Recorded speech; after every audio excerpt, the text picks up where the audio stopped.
गणेश जी महाराज की जय। कथा प्रारंभ होत है, सुनो वीर हनुमान।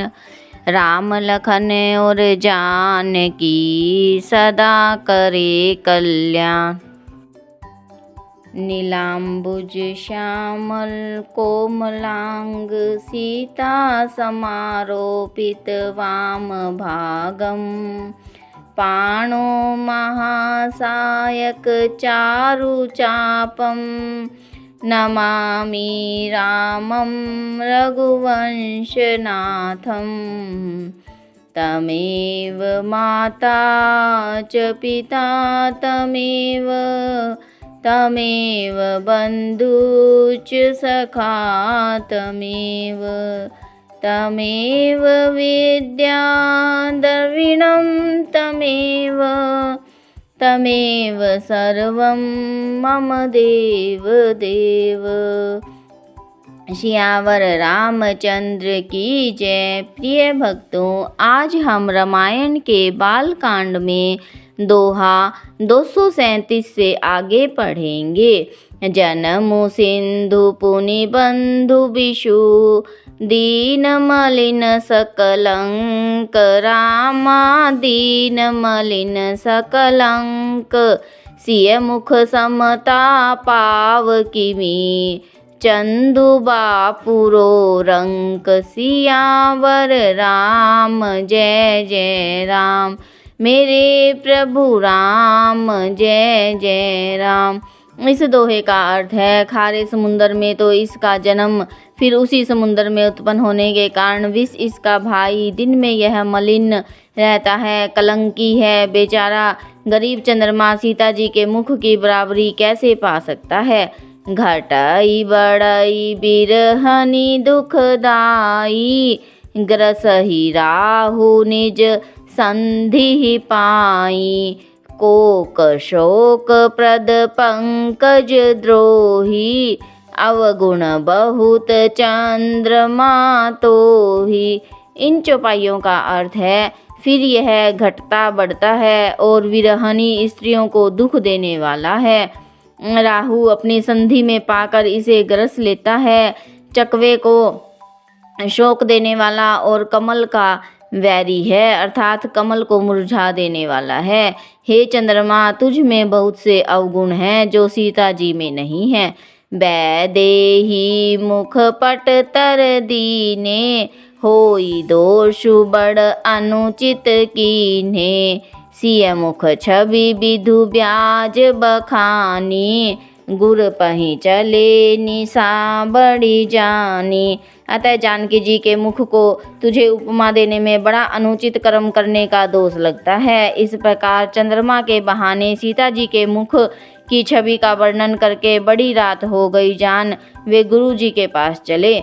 करी मुनि चरण सरोज प्रणामा, आयसु पाई कीन विश्रामा। विगत निसार गुनायक जागे, बंधु बिलो की कहन अस लागे। मुनि के चरण कमलों में प्रणाम करके आज्ञा पाकर उन्होंने विश्राम किया। रात बीतने पर श्री रघुनाथ जी जागे और भाई को देखकर ऐसा कहने लगे। उयऊं अरुण अवलोकहूं ताता, पंकज कोक लोक सुखदाता। बोले लखनु जोरी जुग पानी, प्रभु प्रभाव सूचक मृदुबानी। इन चौपाइयों का अर्थ है, हे तात देखो, कमल चक्रवाक और समस्त संसार को सुख देने वाला अरुणोदय हुआ है। लक्ष्मण जी दोनों हाथ जोड़कर प्रभु के प्रभाव को सूचित करने वाले कोमल वाणी बोले।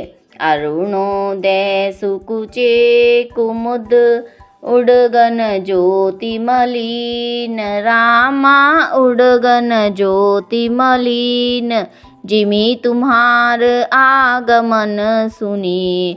भय नृपति बलहीन, सियावर राम जय जय राम। मेरे प्रभु राम जय जय राम। इस दोहे का अर्थ है, लक्ष्मण जी श्री राम जी से कहते हैं कि अरुणोदय होने से कुमुदनी सुकुचा गई और तारागणों का प्रकाश फीका पड़ गया। जिस प्रकार आपका आना सुनकर सब राजा बलहीन हो गए हैं।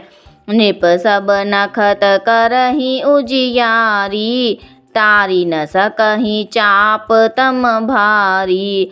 कमल कोक मधुकर खगनाना, हर से सकल निशा अवसाना। सब राजा रूपी तारे उजाला करते हैं, पर वे धनुष रूपी महान अंधकार को हटा नहीं सकते। रात्रि का अंत होने से जैसे कमल, चकवे, भोरे और नाना प्रकार के पक्षी हर्षित हो रहे हैं, ऐसे ही प्रभु सब भगत तुम्हारे, होई हई टूटे धनुष सुखारे।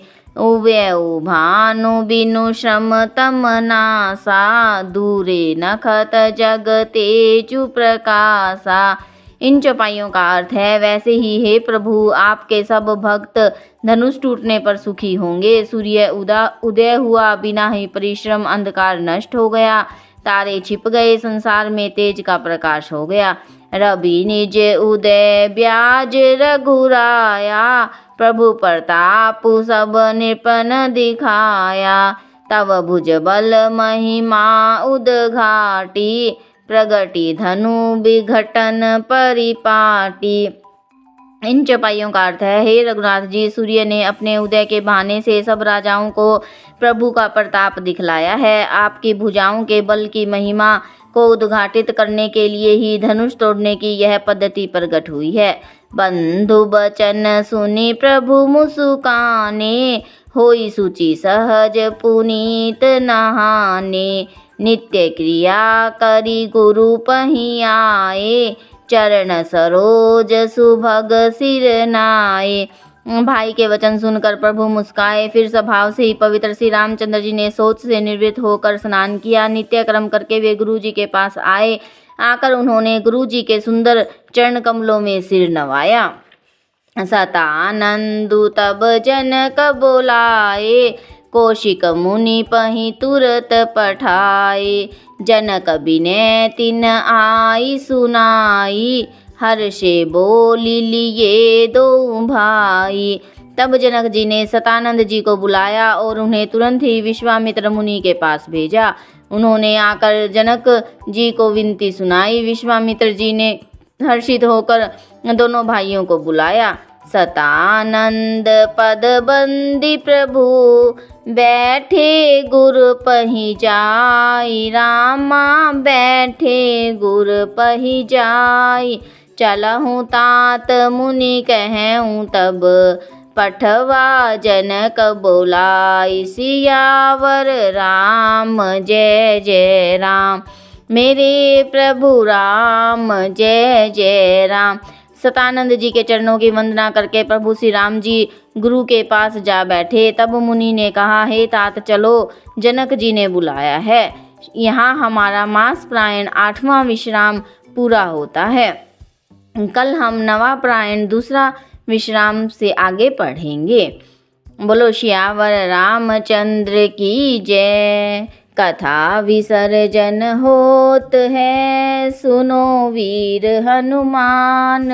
राम लखन और जानकी सदा करे कल्याण।